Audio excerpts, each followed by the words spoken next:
like Professor Habib behind the way the Indian History Congress has continued to grow despite all the obstacles that it has faced, particularly from the current government.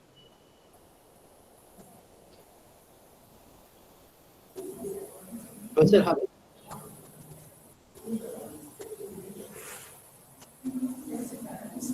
Yes, am I to speak now?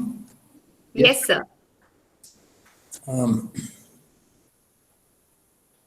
Professor Amyo Bagchi, Professor Lakshmi, friends and colleagues in the Indian History Congress and other friends who may be listening in. I'm really very grateful for the kind remarks of our General President, Professor Bagchi. And I hope that to some extent, not fully of course, I may have some success in meeting his expectations. I have been given the task of speaking on Indian civilization in an inaugural address, which I suppose means that I should cover the entire range of Indian civilization, which is very difficult to do, but at least some aspects could be commented upon. Well, I shall immediately proceed to the task. The word civilization among historians applies to a particular stage of human progress, particularly when class societies have developed, cities have come, and some kind of ideology has developed. Previously, it used to be related to the rise of cities, and only when cities came, civilization was supposed to be in existence. But now, I think the definition is broader, and some kind of ideology, some kind of social organization, production of some amount of surplus to be distributed among various classes are all recognized as hallmarks of a civilized community or society. On that test, of course, archaeology has discovered that India has its beginnings, of its civilization has its beginning somewhere around the 3rd millennium BC, beginning sometime after 3000 BC, around 2600 BC, when Indus civilization came into existence.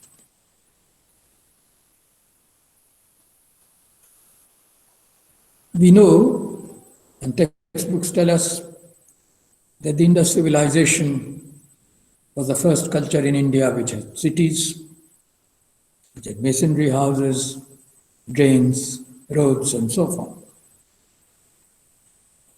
But I think one particular importance that attaches to the Indus civilization from the point of ideology and communication is that it had a written script.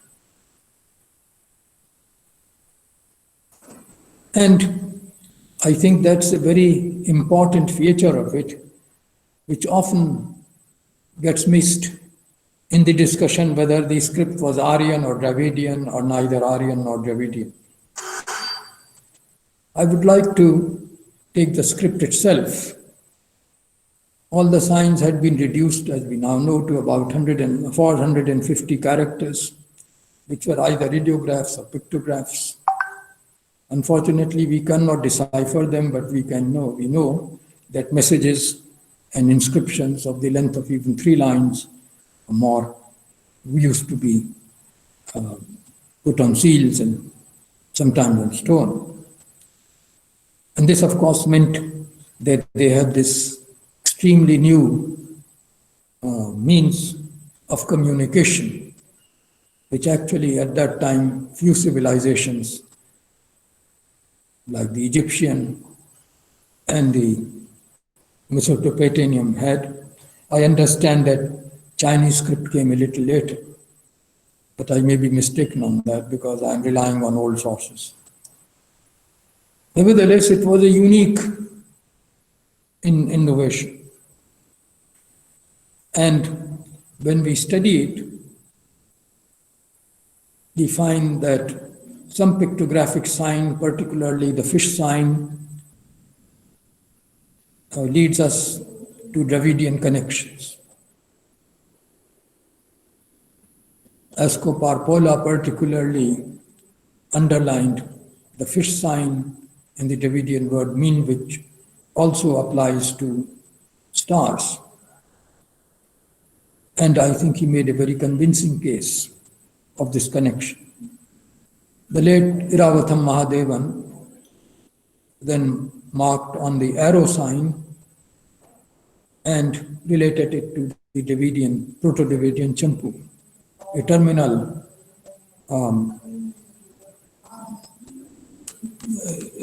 letter.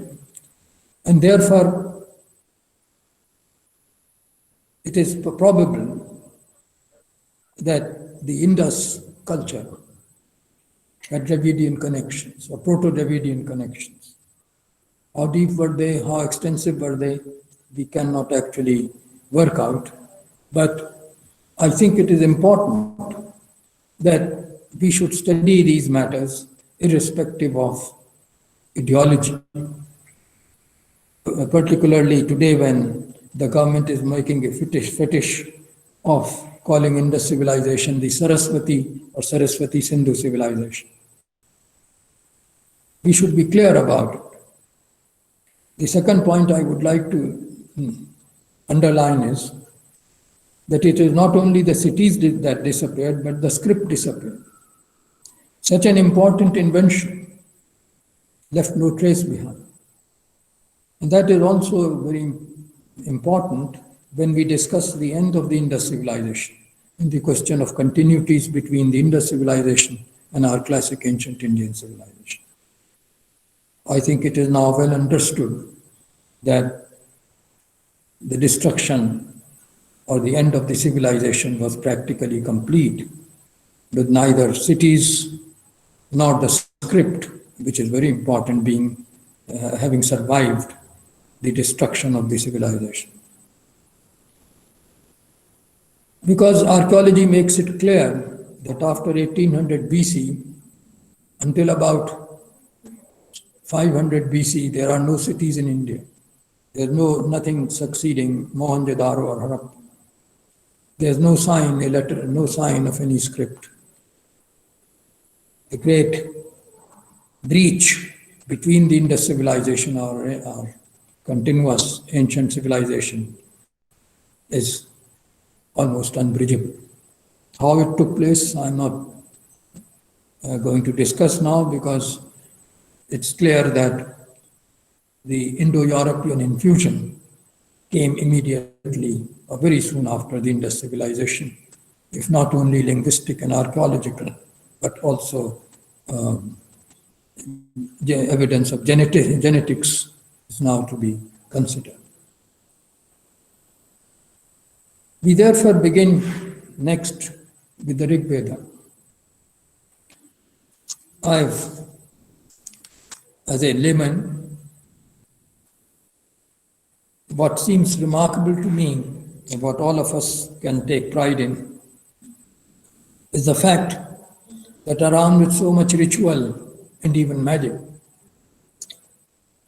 Rig Veda has passages of enormous wisdom. How they could arise in a primitive community with no cities, with no writing, is indeed a wonder. As you might have guessed, I was referring to the creation hymn, where the question is asked with few in any primitive communities would have asked. How did this creation come about? Was it by itself or by some creator? Of course, scientists are still looking for it in the universe, and we are not yet finding the answers. But it goes further and says that even God, even one, the God who controls everything, was post-creation. A remarkable notion, a creation without creator. And even he, the possibility is that even he wouldn't know how creation came about. In a single passage, there is both monotheism and atheism. In a single passage, there's an enormous question asked for which no one could discover the answer.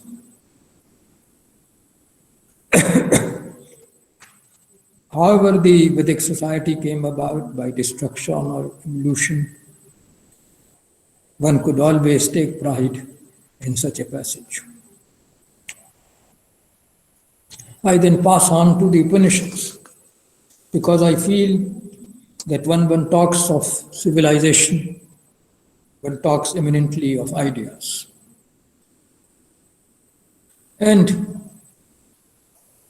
what makes me wonder is how the caste system is developing through these ages, and how much effect does it have on ideology.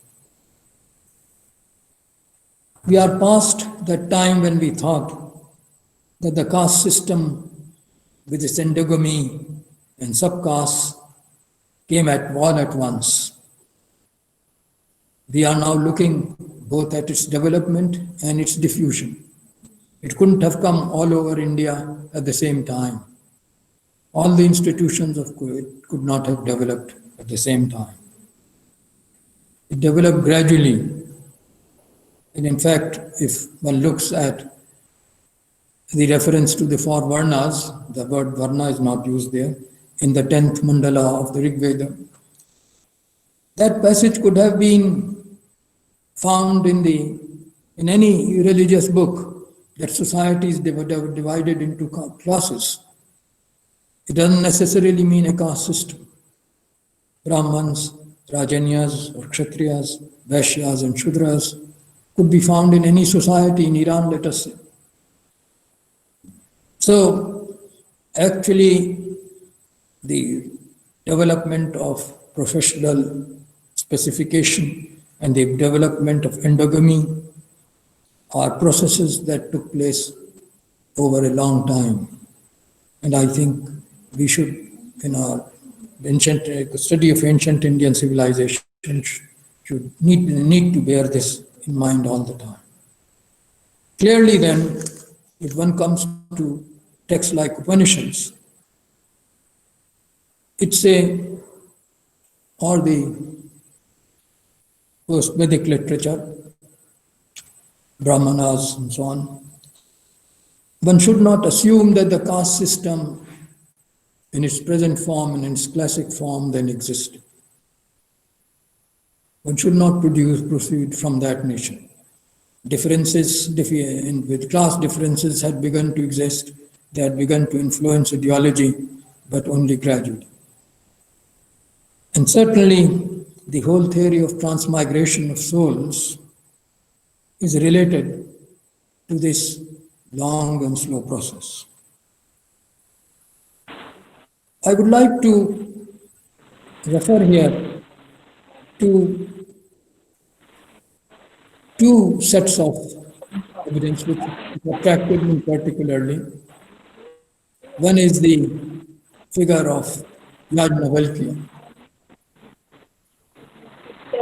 who tells his wife, Maitreya, that one should love everything and everyone, and who tells Artabhava that when you talk about Atman, always think of karman, deeds.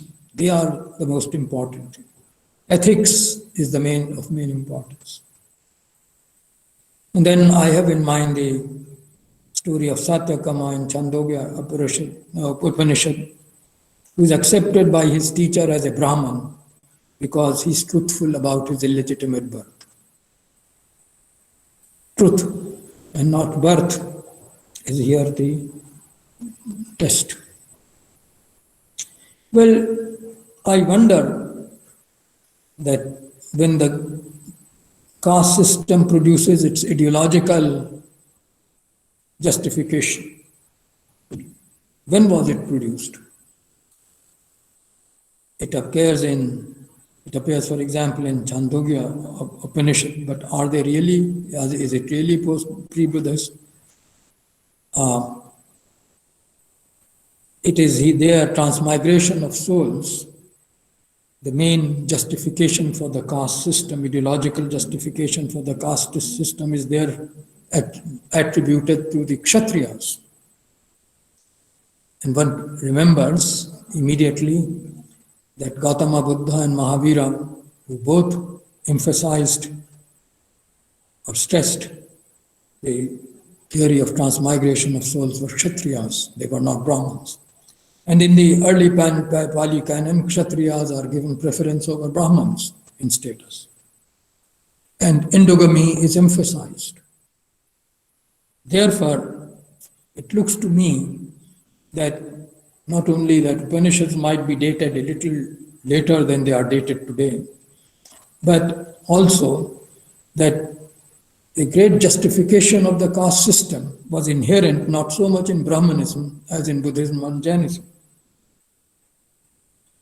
And therefore, the development of the ideological support for the development of caste system came from all the three religions.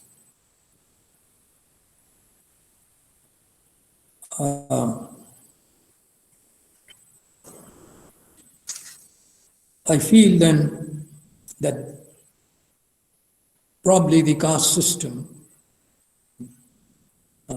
was developed in what is now Bihar in eastern UP, the homeland of Buddhism and Jainism, and then spread over the centuries, next 4 or 5 centuries over the whole of India. And that process perhaps needs to be more carefully looked at from inscriptions and other texts than has been the case. Too often we date texts, Sanskrit texts, very early, perhaps earlier than is plausible. But I am not a Sanskritist. I can only suggest that these things should be looked at more closely than has been the case until now.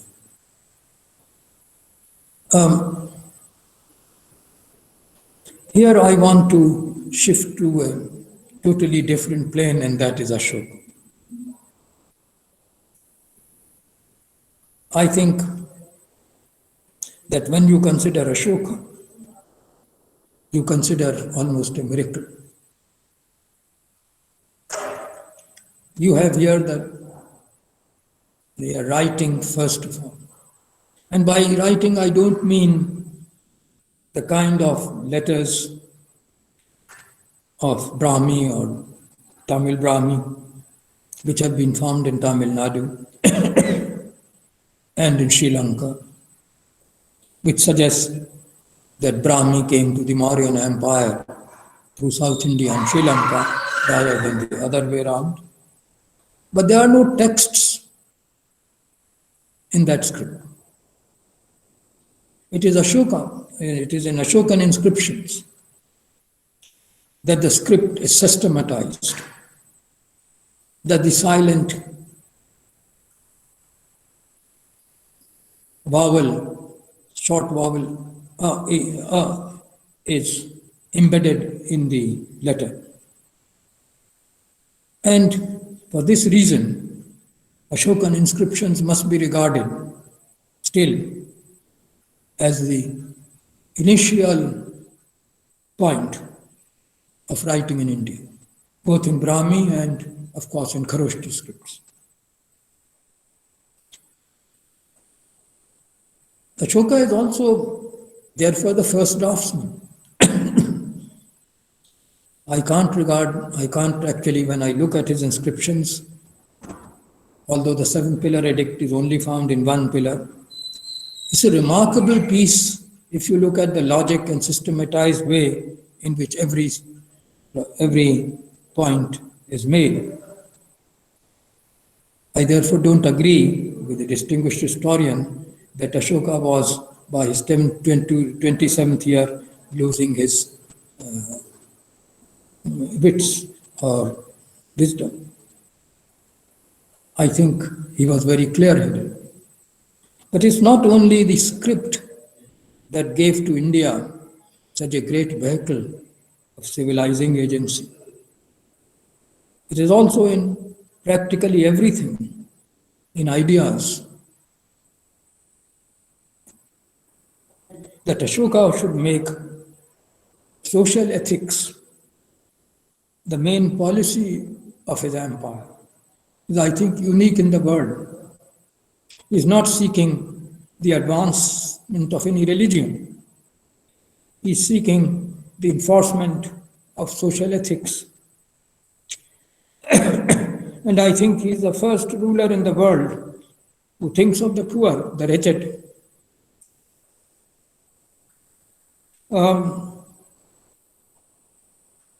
I think also that he invokes religion only insofar as it might help to enforce social ethics. And therefore, in his Prakrit edicts, he offers to his subjects the inviting notion of Swarg or heaven. But when he goes to Aramaic, he forgets it. He says, he then becomes a Zoroastrian. And he says that then you will have an easy time on the day of judgment. It greatly amused me because the whole idea of day of judgment is Zoroastrian. It came to Jews from Zoroastrianism, then it came to Christians, and then it came to Muslims. And Ashoka is here telling his Iranian speaking or Aramaic reading subjects that if you follow my social ethics, you will not have any trouble with God. Of course, the word God is not there, but judgment is, of course, given by God in Zoroastrian. If you follow the social ethics. But when he comes to the Greek version of the same edict, he knows that Greeks don't believe in any nonsense like afterlife, and therefore he's silent about the reward in afterlife. Ashoka, I think, was far more wise than we have thought of him. He knew what could attract his audience. And it was dharma or moral conduct that he was more concerned with than, of course, religious advancement, although I'm sure he was a dedicated Buddhist and supported the Sangha. But I think if all the BJP ministers read his Ad-hoc Edict 12, India may be a still better country. Or Ad-hoc Edict 12, I might waste time in mentioning because everybody would know about it, was a tolerance edict. How there should be religious tolerance and acceptance of each other. Not only that, but Ashoka was, of course, the main architect of Indian art. Indian art seems to begins with Ashoka, whether you take sculpture or whether you take architecture, cave architecture. Since, of course, I have limited time, I would not like to go in greater details in it, but it seems to me that there are many things to be proud of in India, but Ashoka is a particular figure in which we should particularly take pride.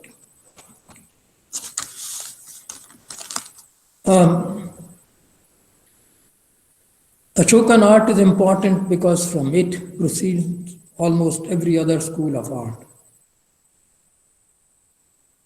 Gandhara art with the Greek influence and Mathura art combining both Greek and post-Mauryan art, and then of course Ajanta and Ellora, the rock cut art, all ultimately proceed from Mauryan art.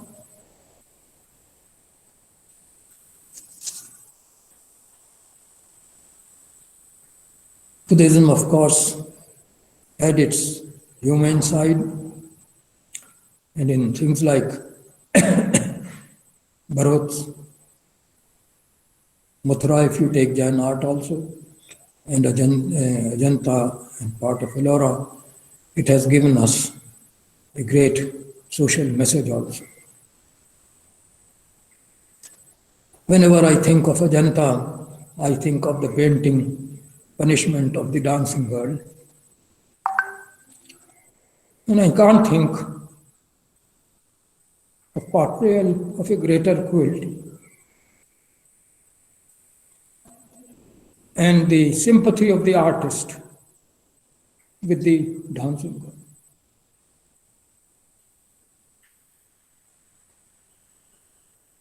girl. Well, there was the development of Sanskrit literature in which we can all take pride. We can always say how Goethe sang of Shakuntala and Bana as both a historian and critic.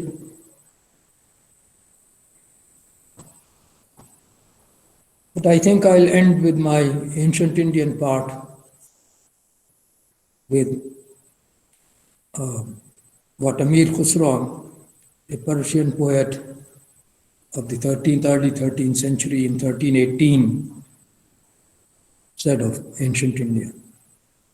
That India had three gifts for the world.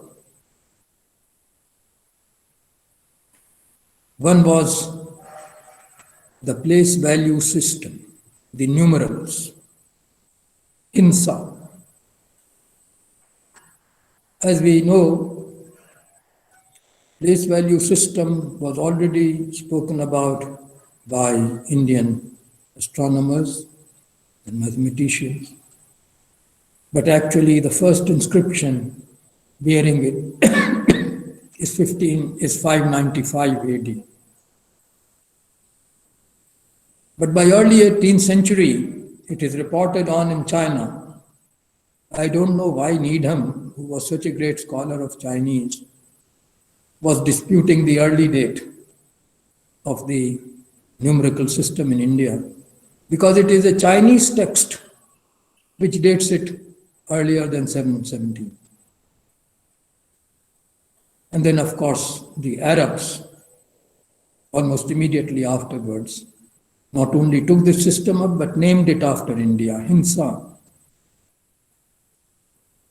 So it is to our mathematicians and scientists that we owe such a great invention.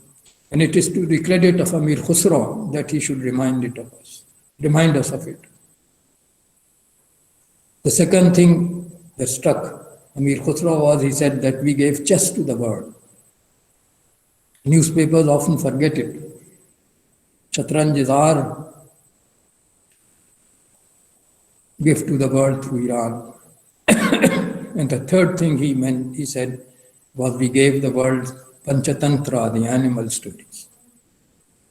And it is of course true that Panchatantra in 3rd century, written by 3rd century, had gone to Iran, being translated there into Iranian, then into Syriac, then into Arabic, then into all the European languages, and on Persian on the one side.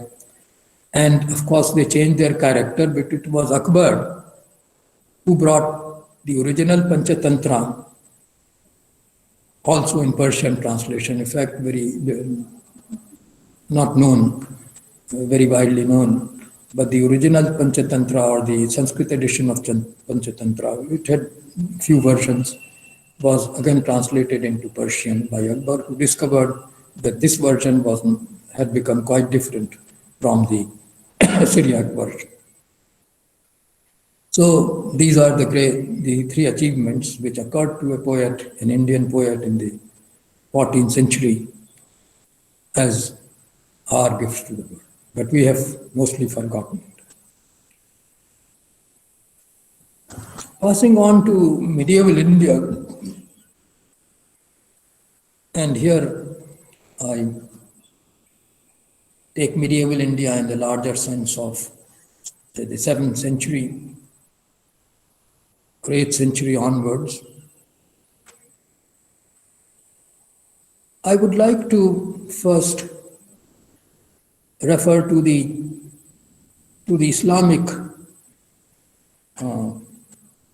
ideologies.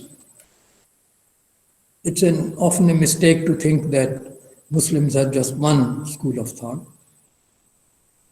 and then speak about their influence on Indian thought. Islamic theology, as has often been recognized, has one single problem. Very much like Jewish theology, it has strict principles and an expectation of reward after death, after the day of judgment. This raised a very moral question very early within Islam, not in India, but first outside in Iraq, from a woman called Rabia Basri, who raised the question whether it is a marketplace that you serve someone and then expect a reward. Is that your religion?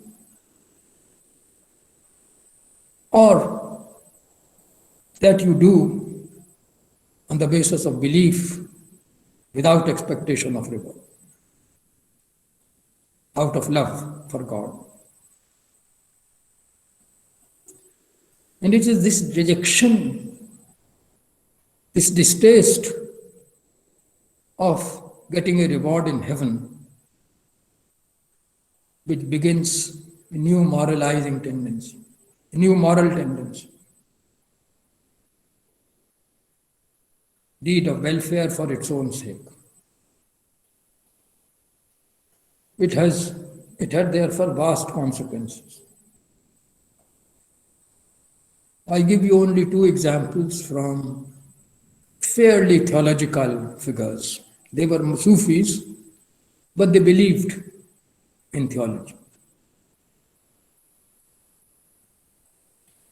Nizamuddin, the Sufi saint, in his conversations, praised the conduct of those who released slaves, even if this meant that they would leave Islam and become Hindus again. The other part was unimportant for him. What was important was the release. There are two episodes about it. I don't have the time to discuss it. But this preference of moral conduct over theological requirement is certainly important. He also thought that many yogic practices and beliefs are important for Muslims as well. But that has nothing to do with morals. His pupil, his disciple, Nasiruddin, Sheikh Nasiruddin Chiragh, in his conversations, praised Rabia Basri. And although it will take unnecessary time, I am particularly enamored of this story. A number of Muslim theologians went to Rabia Basri saying that you are talking very responsibly. So because we want to discipline you, you should choose one of us as your husband to keep you under control. Rabia Basri then asked the leading theologian among them, could I ask a question? She said, yes. She said, when God created the universe, how did he divide wisdom between men and women? The theologian knew the answer. He said 9/10 of wisdom went to men and 1/10 of wisdom went to women. And then she asked, and when lust was divided, what happened? Then the answer was 9/10 of lust went to women and 1/10 of lust went to men. And Rabia Basri then exclaimed, oh God, look at these men.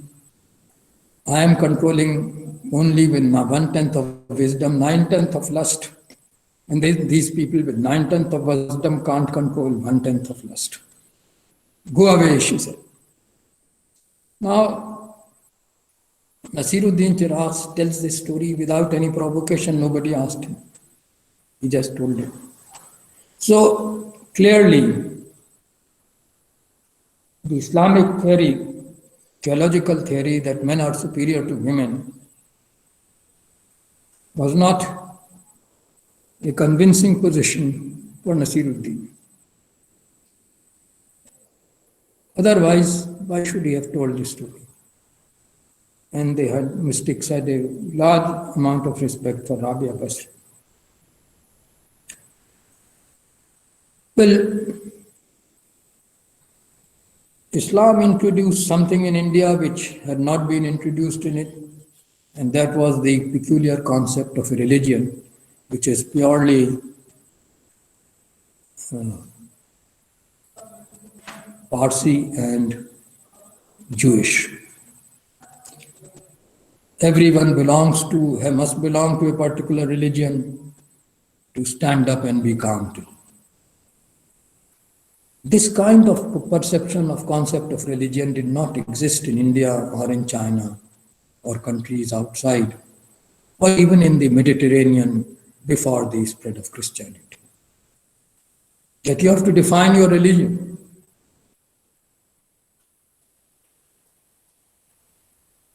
And that is why no word corresponding to Hinduism exists in Sanskrit.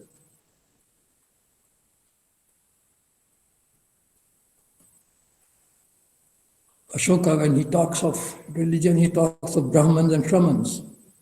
That is about all. There's no particular word for religion indeed. Because dharma means conduct or principles. And therefore, this was a totally new concept which non-Muslims, I will say first, non-Muslims adjusted. And when they adjusted, they naturally took the name which outsiders had given to them, Hindu, which is of course originally from Hind or India. And therefore, what medieval times created was a new religious perception. Whether you put it in the concept of 16 darshanas, which I believe did not exist in ancient India. There are these 16 schools, or sometimes only 6 or 7 schools, that they exist. To the exclusion, of course, of Muslims and Christians and Jews, but of varying beliefs.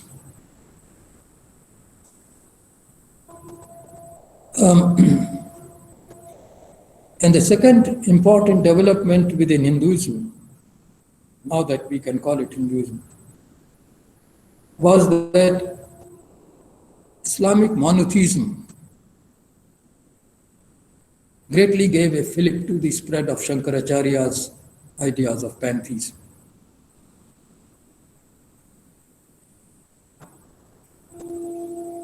It is very interesting to trace the development of pantheistic ideas in Hinduism. When you relate simultaneously to the spread of pantheism in Islam,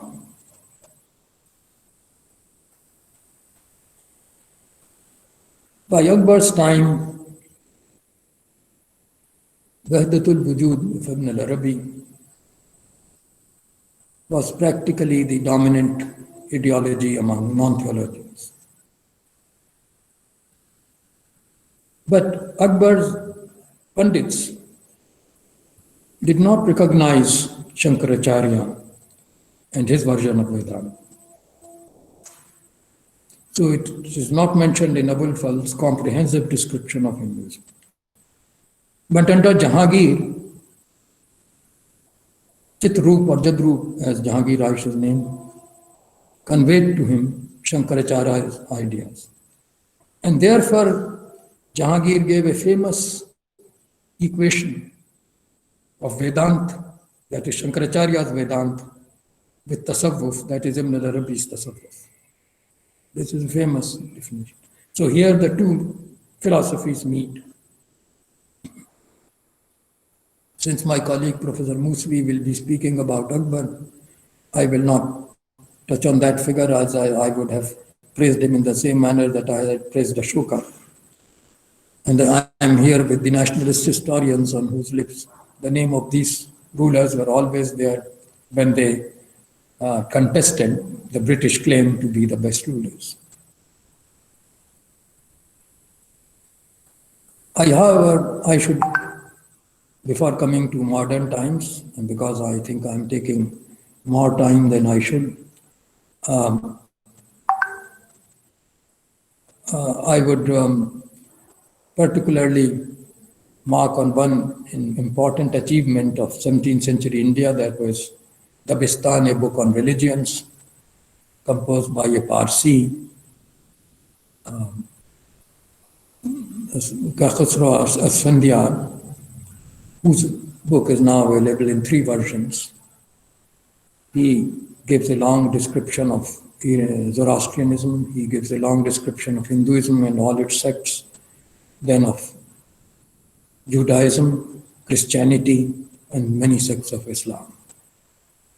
I'd say, I think it's a unique piece of writing on religion anywhere in the world at that time. I would like now to close with something about modern times.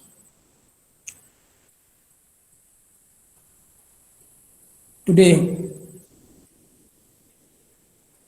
one wishes to have the presence of Ram Mohan Roy,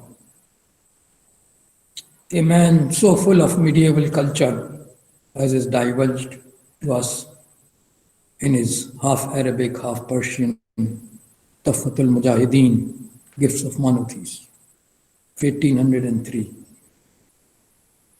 And then, of course, his turn to modern times, his total addiction to reason and rationalism, his statement that caste loyalties destroy nationalism, destroy nationhood. His insistence that what was given to the landlords in the shape of fixed rents should also be given to peasants in fixed rents. Peasants should also have the rents fixed so that they are not increased at will by the landowners. To say such a thing while being a landlord himself, and to give such reasons for it in 1831 was really remarkable. And one salutes too his successors, the social reformers, Ishwar Chand Vidyasagar, for the statement that Shastras, in his view, permitted women to be educated. But if all the Shastras were to say that women should not be educated, they would be wrong. They can't be followed. That was courage.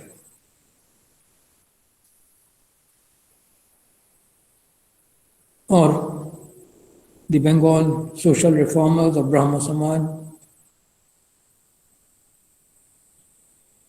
and Tagore, who spoke of reason, who spoke of welfare, who spoke of women's rights. Particularly, I would like to recall Keshav Chandra Sen in this sense.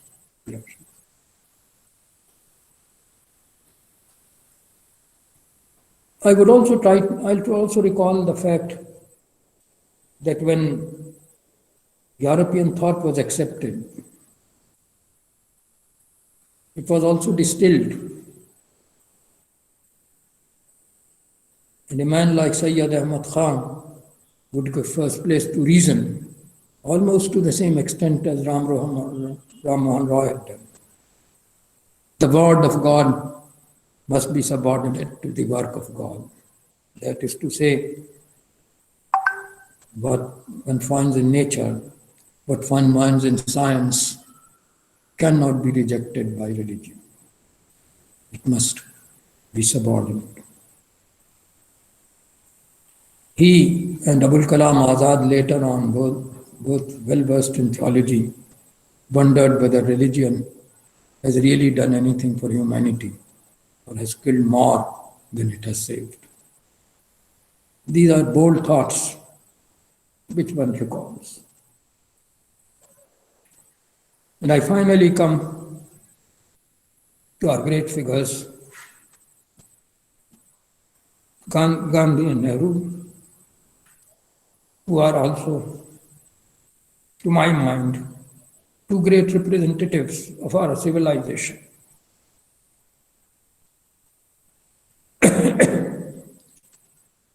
Gandhiji changed his views substantively over time. His statement that he preferred truth to consistency is remarkably bold. And I think, therefore, that what he did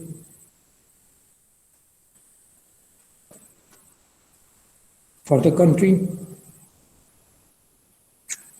and also his final ideology.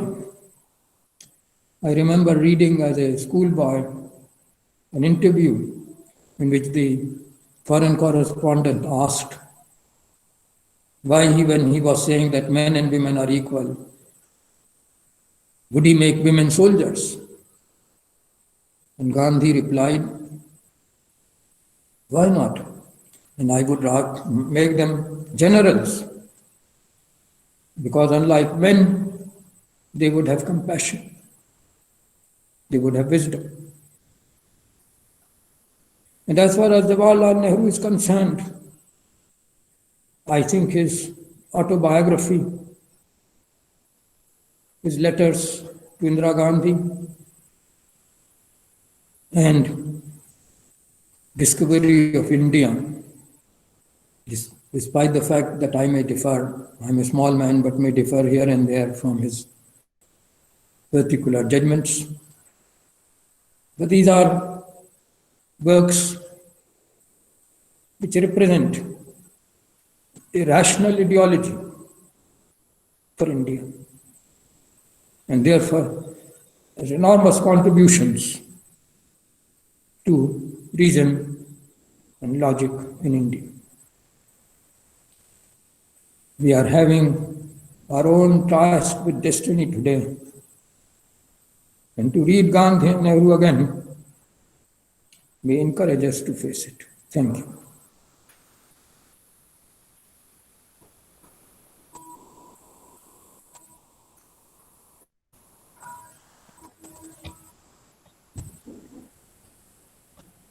Thank you, sir. Professor Bagchi.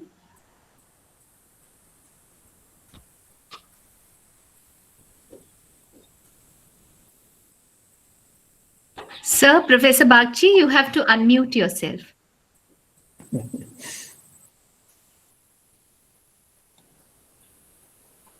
Professor Habib has given us a magisterial overview of Indian civilization from the time of Indus Valley civilization down to the present. He has convincingly argued that Indus Valley civilization had probably very strong links with the Dravidian civilization down south.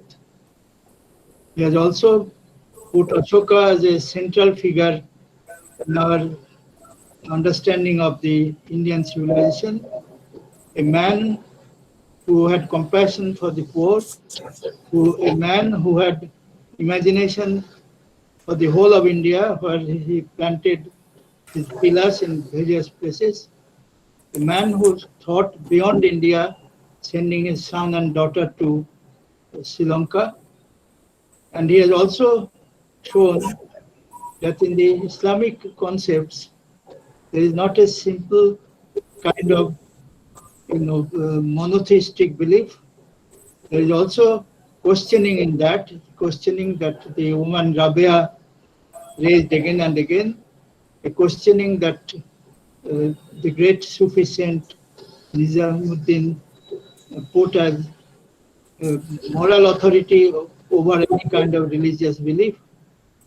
And he has come down to our great figures Mahatma Gandhi and Jawaharlal Nehru, who again had a view of both ancient India and modern India as a diverse civilization in which all kinds of beliefs could coexist together without conflict, and where there would be, let us say, differences of opinion, but they would all be resolved in a peaceful way and not with violence. And this is the kind of view that would, if it informed our modern people and our rulers, then we would be much better off than we are at the moment.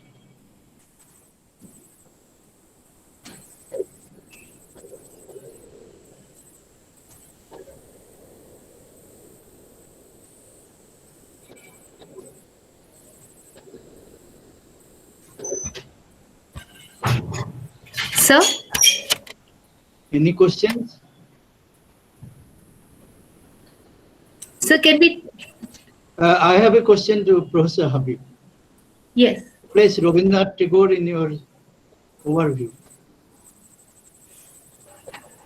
So, I am too small a man to assess such a great figure. I did mention Rabindranath Tagore, but I was running out of time.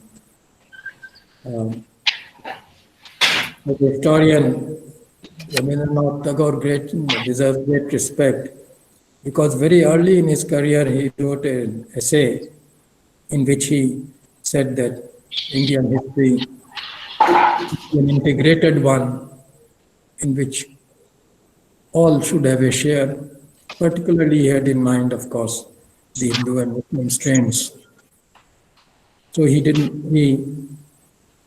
in Vishwabharati also, he took care that Muslim culture and Muslim thought should also be studied.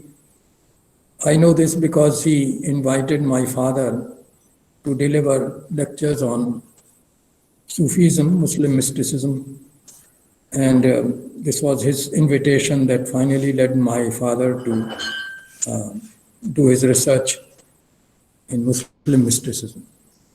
He gave his lectures there. So Rabindranath Tagore is really one of the builders of modern India. There can't be any two views about it. And almost on any issue that comes today, one can refer and go back to Tagore and get a word of wisdom out of the large store of writings that he has left behind.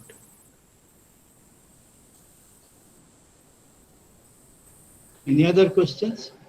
Sir, there is a question in the chat box from Shubham from Central University of South Bihar, who asks, according to you, tracing from 2600 BC to contemporary Indian civilization, what are the two biggest peculiar cornerstones of our civilization? Well, I think they can't be reduced to two cornerstones. There are too many corners already in Indian civilization. One can only pick up certain important indicators, and of course, any selection would be partial and not full.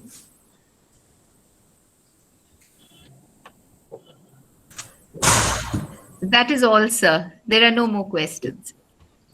So may I now invite Professor Aditya Mukherjee to give his talk?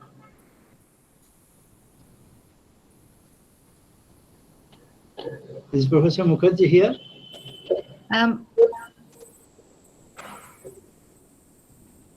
I think we thought that the order will be Professor Shireen Musvi next.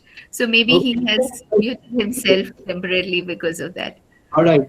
So may I ask Professor Musvi to give her talk now?